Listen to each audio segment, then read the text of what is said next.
I think Cory Booker and Joe Biden, like, hear me out on this. I think they should make a Naked Gun reboot. I really do, man. Like, I just think Joe Biden would be perfect for the role of the fucking bumbling Frank Drebin reboot.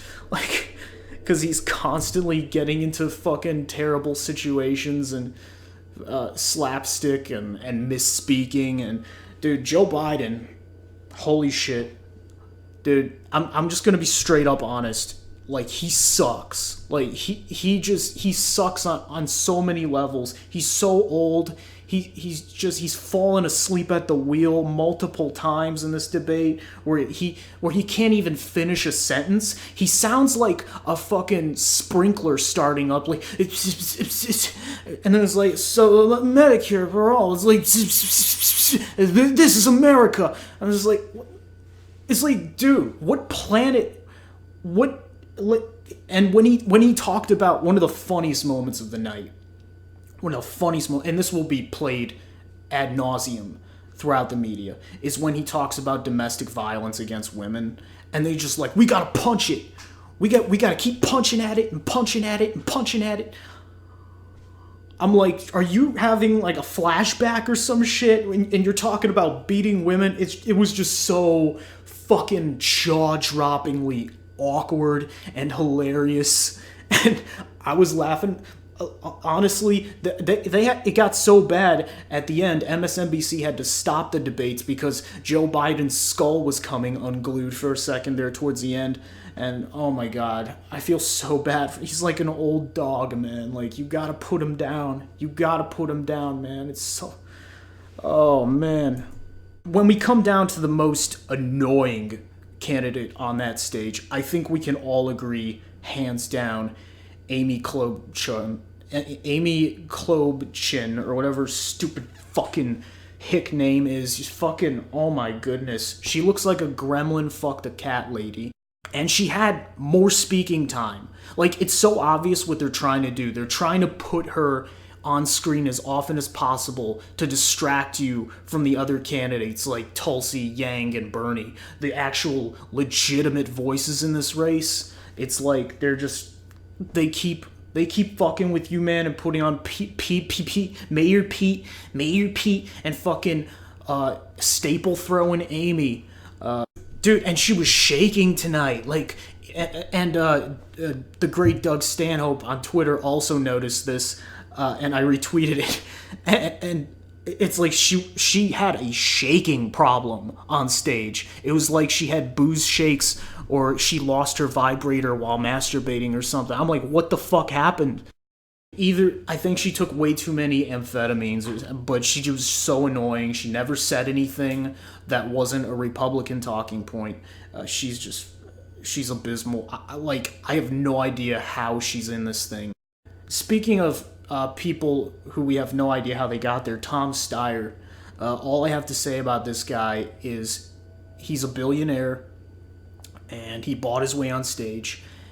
And his whole campaign is basically, hi, I'm a billionaire. I'm a nice guy. Don't eat me. It's like, so when the revolution does come and they start pillaging the mansions and shit, he's gonna be like, hey, remember me? I'm one of the good guys. And then, Antifa or whatever, they might be like, oh, okay. And then they get to decide whether or not to give him the guillotine. But in all fairness, he does seem like a nice guy, but also, you're a billionaire, shut the fuck up, get out of the fucking presidential race. I'm serious. Like, you have no reason to be here, you have no qualifications. Like, idiot. Also, Kamala Harris. I'm legitimately happy that she's doing as bad as she is, like, because she's the worst candidate. And I mean on her record, because she's a cop. She has a long history of human rights violations and shit, and denying people in prison their rights, and she was for fucking civil assets forfeiture, which is basically the cops can legally rob you whenever they feel like it. So she's a terrible person. She's literally she's more Hitler-esque than even Trump, in my opinion. So but she said nothing tonight. She said nothing worth even discussing. She just seems like she's on several pharmaceuticals, and she's a loser. Like that's all I can say. She's like one of these corrupt to the bone Democrats who just they have no sense of who they are anymore because they've just been in service to the establishment their whole fucking lives. All right, so yeah, I loathe Kamala. She's like my least favorite, like, and I mean like on the issues, because she's not even bad enough at speaking like Amy Klobuchar, who's also a cop by the way, but and last but not least, well, actually, in this case, it is the least. Andrew Yang, with a combined negative 20 seconds in speaking time. Like, at least he had the UBI thing to coast on. And don't get me wrong, I'm a fan of UBI, and I like some of Yang's ideas, but the reason why he's one of the losers in this debate is because he just gave bullshit answers the whole time. I just felt like he was bullshitting his way through it. Like, he gave a bullshit answer on Russiagate when he was hopping on the red bait train. It was like, oh, I'm gonna defeat Putin's guy. And then he just went over to nibble on some bamboo leaf like the panda he is for the rest. I mean, he's been smeared by the media too. But he didn't even mention his UBI.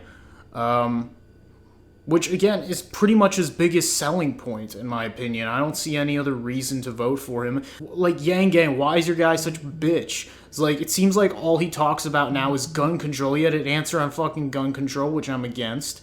I know that's a leftist position. I don't give a shit. I'm not on the left. I'm not on the right. So he said, we need a gun solution. So, and then, it's funny, because then before the show, I saw he tweeted, I miss Beto.